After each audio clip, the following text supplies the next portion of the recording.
반포 60억이 과연 적절한 금액인가에 대한 이야기를 한번 해볼까 합니다. 최근에 그 이야기를 하기 전에 요 얘기를 잠깐 해볼게요. 야, 이 친구, 제가 개인적으로 팬입니다. 이 친구도 팬이지만, 이 그룹이 팬민입니다. BTS라는 그룹이 저는 엄청나게 제가 팬입니다. 이 대한민국의 정치인들, 장관들보다 한 1000배는 낫다. 그러면 이 BTS라는 그룹 하나로 전 세계가 대한민국 국민이라는 게 엄청나게 큰 자부심이 될 수 있었던 계기가 예전에 싸이부터 시작해서 제 생각에는 이 BTS가 거의 정점을 찍지 않았나. 어디 해외를 놀러 가도 너 BTS 아니? 그럼 다 알죠? 나 한국에서 왔다 그러면 엄청나게 좋아합니다. K-푸드, K-뷰티, 그리고 K-의술, 메디칼 얘기하는 겁니다. K-컬처, K-문화 이런 것들을 전 세계적으로 전파시킬 수 있는 원동력을 만든 게 개인적으로 저는 BTS의 영향이 상당히 크다. 그죠? 저는 개인적으로 이런 친구들은 군대를 안 보내도 되지 않나 하는 생각이 드는데 어쨌거나. 자, 그런데 이 친구가 이번에 100억대 집을 샀는데요. 저기서 중요한 게 있습니다. 정말 중요한 건 뭐냐면 또 샀다. 100억대 집을 한 채를 샀다는 얘기가 아니라 또 샀다라는 게 가장 중요하다. 100억대 집을 또 샀다. 그럼 몇 개를 샀냐 도대체 또 샀다라는 얘기는. 보시면요. 서울 용산구 서빙고동에 있는 아페르 한강 펜트하우스를 이번에 6월 10일 날 소유권 이전을 했고요. 정말 재밌는 친구인데. 펜트하우스를 매입하고 그 아래층을 7월 26일 날 또 샀습니다. 소유권 이전을 또 합니다. 그러니까 위층, 아래층을 본인이 다 사버린 거예요. 펜트하우스 사고 그 아래층도 산 거예요. 요게 각각 제가 알기로 120억에서 한 140억 뭐 요 정도, 최소 100억 정도 하는 걸로 알고 있는데 두 채만 해도 어마어마한 금액인 거죠. 그죠? 이런 생각을 해봤어요. 펜트하우스에서 층간소음 때문에 마음 놓고 뛰어서 춤 연습을 하려고 밑에 층을 비워놓으려고 사난다. 이런 생각을 잠깐 우스갯소리로 한번 해봤습니다. 그리고요.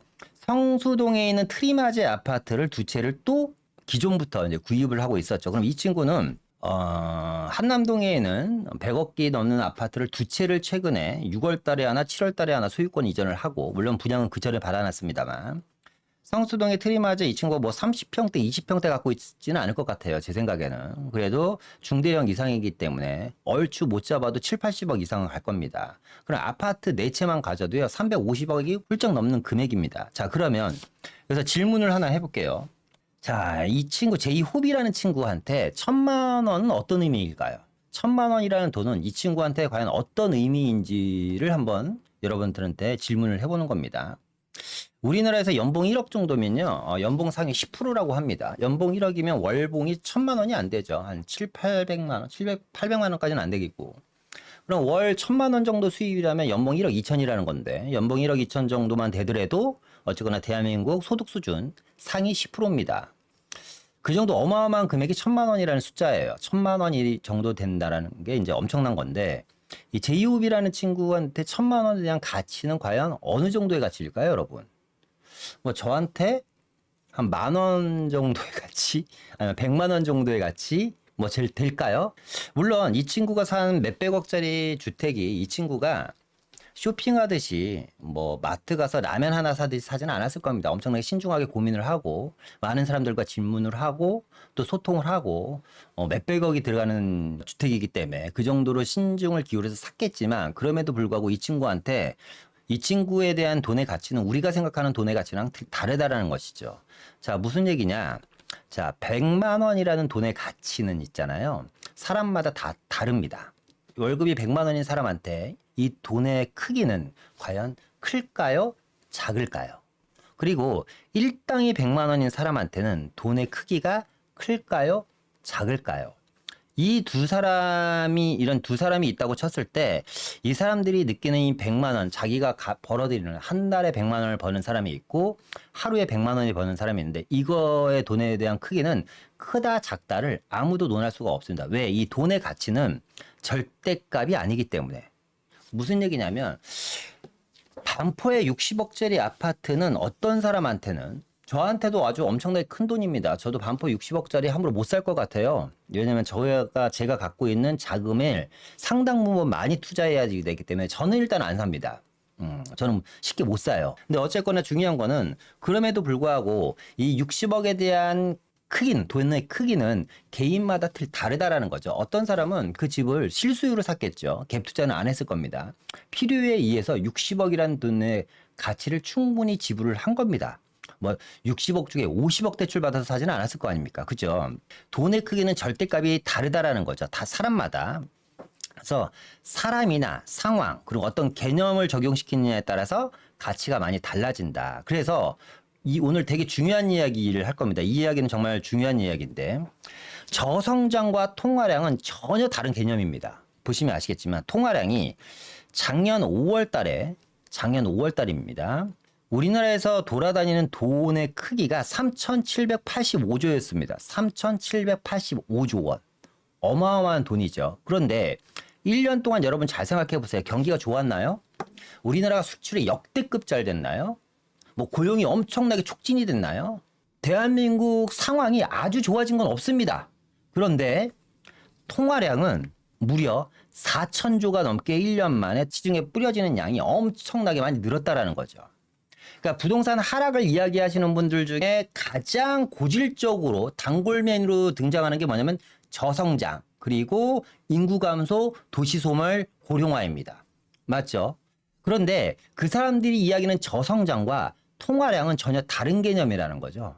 통화량이 커지면 어떤 일이 벌어질까요? 예전에는 시중에 돈이 10,000원짜리 한 장밖에 없었어. 그럼 이 10,000원에 대한 가치는 엄청나게 컸을 겁니다.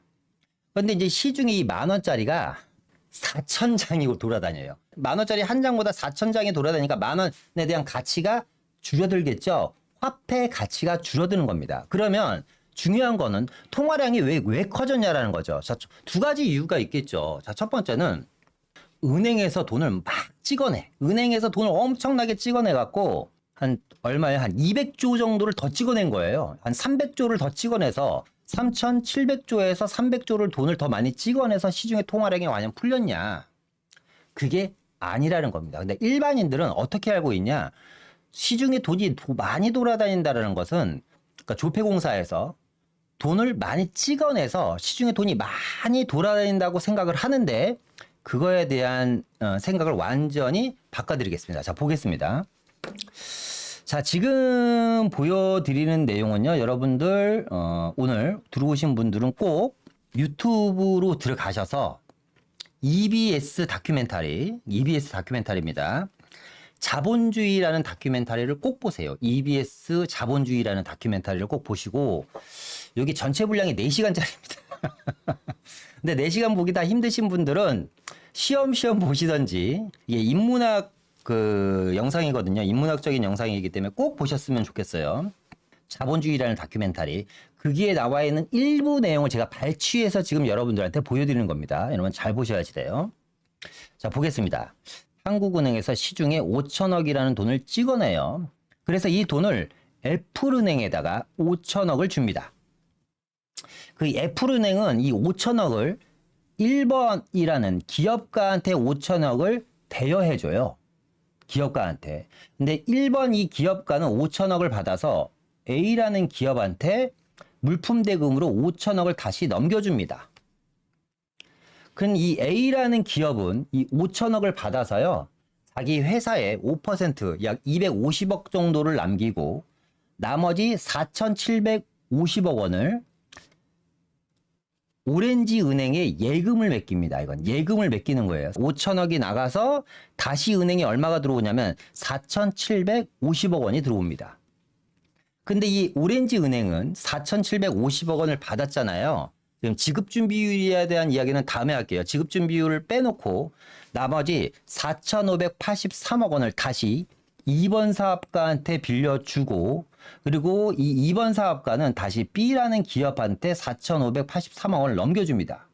근데 B라는 기업은 다시 이 돈을 일부 자기가 금고에 넣어놓고 나머지 4,354억 원을 바나나 은행에 예금을 하고 바나나 은행은 다시 지급준비율 일부를 빼놓고 4,200억 원을 또 빌려줍니다. 자, 이렇게 계속해서 자, 한국은행에서는 최초로 돈을 얼마 찍었냐? 5천억 원을 찍었습니다. 근데 지금 여러분 돌아다니는 돈 보세요. 일단은 예금 두 군데서만 된 게 4,750억 원, 4,300억 원입니다. 그 다음 예금이 4천억 원이니까 한국은행에서는 5천억밖에 안 찍었는데 이미 예금액은 1,400억 원이 됩니다. 은행 3바퀴 돌았는데. 은행에서 돈은 5천억밖에 안 찍었는데 이런 걸 뭐라 그러냐면 경제용어로 신용창조라고 합니다. 신용창조. 그러니까 돈으로 돈을 빌려주는 게 아니라 신용으로 없는 돈을 은행에서 빌려줍니다. 이렇게 해서 계속해서 5천억이 다 소진될 때까지 지급보증금을 빼고 계속해서 돌고 돌면 5천억이 얼마까지 시중에서 통화량이 커지냐면 무려 6조 60억 원이 됩니다. 이런 시스템으로 돌아가면. 여러분. 그러니까 여러분 잘 생각하셔야지 돼요. 잘 생각하셔야지 돼.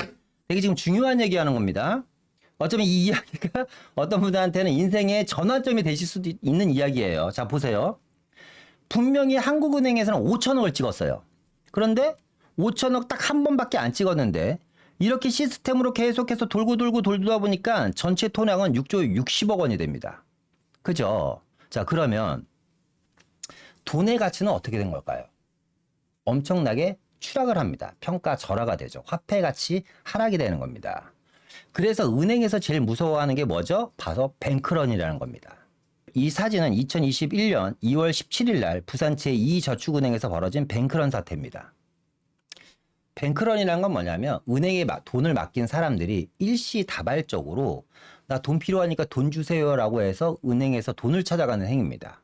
그럼 어떤 일이 벌어지냐면 다시 뒤로 돌아가서 자 보세요. 은행에는 분명히 5천억을 찍었어요. 그런데 A라는 사람은 오렌지은행에다 얼마를 예금했냐면 4,750억 원을 예금했습니다. 5천억밖에 안 찍었는데. 그리고 B라는 사람은 바나나은행에 얼마를 예금했냐면 4,354억 원을 예금을 했죠. 분명히. 그리고 이 C라는 사람은 또 다른 은행한테 얼마를 예금했냐 3,992억 원을 예금을 합니다. 그럼 이거 다 합하면 아까 얼마라고 그랬죠? 1,400억 정도 됩니다. A와 B와 C가 동시다발적으로 각 은행에 들어가서 예금을 인출하면 돈을 돌려줄 돈이 있나요? 없나요? 없죠. 정말 신기하죠? 정말 신기합니다. 그래서 일부 경제학자들은 돈에 대한 자본주의에서 돌아다니는 통화량, 돈에 대한 가치를 뭐라고 정의를 내리냐면 야바이 게임에 비유를 합니다. 엄청나게 실로 충격적이지 않으세요, 여러분? 네. 자, 그런 것이 바로 뭐다? 4천조 통화량의 진실이다. 이것이 바로 여러분 무슨 얘기냐면 어느 순간 우리가 앞으로 집값이 30억, 40억, 50억, 60억, 70억 정도 되는 것에 익숙해지는 날이 올 겁니다. 정말 제일 무서운 게 익숙함이거든요. 그죠? 살다 보니까 사라진다는 얘기가 있잖아요. 그죠? 여러분들 옆에 계시는 분들이랑도 살다 보니까 사라지는 거잖아. 믿고 싫고는 나중 문제고. 마찬가지죠. 우리가 지금이야 반포 60억이 와 60억 미쳤다라고 이야기하지만 어느 순간 반포는 60억이지 라고 인정하는 날이 앞으로 5년, 10년, 15년 후에 온다라는 거죠. 이제 그렇게 됐을 경우에 돈의 가치는 어떻게 될까요? 그죠? 그러니까 야 집이 미쳤다 이제 너무 많이 올라서 폭락할 거야 라고 이야기하시는 분은 평생 돈을 벌 수가 없습니다. 그러니까 돈의 가치와 자산의 가치가 얼마나 다른지를 여러분들이 정확하게 이해를 하셔야지만 모두가 부자가 될 수 있다라는 거죠. 네. 다시 한번 말씀드렸던 것처럼 EBS 채널에 유튜브 치면 나와요. 자본주의라는 유튜브를 꼭 한번 보셨으면 좋겠다. 그걸 보시면 아마 잠 못 주무십니다. 엄청나게 후회하실 수도 있고 내일 당장 부동산으로 달려가실 수도 있습니다. 내가 갖고 있는 돈의 가치가 이 정도구나. 여러분 지금 1억이라는 돈을요. 은행에 예금했다고 가정을 해볼게요. 은행에 예금을 했을 때 15년 정도 지나잖아요. 그럼 1억이라는 돈의 가치가 4,300만 원 정도로 줄어듭니다. 그죠? 근데 내 통장에 1억은 그대로 찍혀 있잖아요. 그걸 여러분 잘 이해하셔야 돼. 신용 창조가 무서운 것은 우리가 은행과 거래를 할 때 돈으로 은행과 거래를 하지 않습니다. 뭘로 하죠? 종이로만 합니다. 페이퍼로만. 여러분 아파트 담보대출 받을 때 내가 이사 갈 때 20억짜리 아파트를 한 10억 정도 대출 받은다고 가정을 해볼게요. 여러분 은행에서 10억을 현금으로 받아보신 적 있으세요? 없죠. 왜? 은행에는 그 10억이 없습니다. 여러분들한테 줄 10억이 없어요. 그러니까 뭘 써요? 뭘 어떻게 줘요? 그냥 통장에 10억이라고 찍어서 줍니다. 그럼 우리는 그걸 10억이라고 믿고 서로 인정을 하는 겁니다. 그런 걸 신용창조라 그래요, 여러분. 신용사회라고도 얘기하죠. 어쨌거나 이 자본주의 사회에서 특히 지금은 제 3세대 자본주의 사회라고 그러잖아요. 금융자본주의 사회. 이 금융자본주의 사회에서 돈은 정말로 언제 큰 우리가 살아가는데 반드시 필요하지만 자산을 불리는데 예적금은 아무런 의미가 없다. 그래서 결론부터 말씀드리면 반포 60억 원의 의미는 집값이 올랐다라고 생각하는 것보다 나의 돈의 가치가 이 정도로 추락을 했구나라고 생각을 하시는 게 빠르다.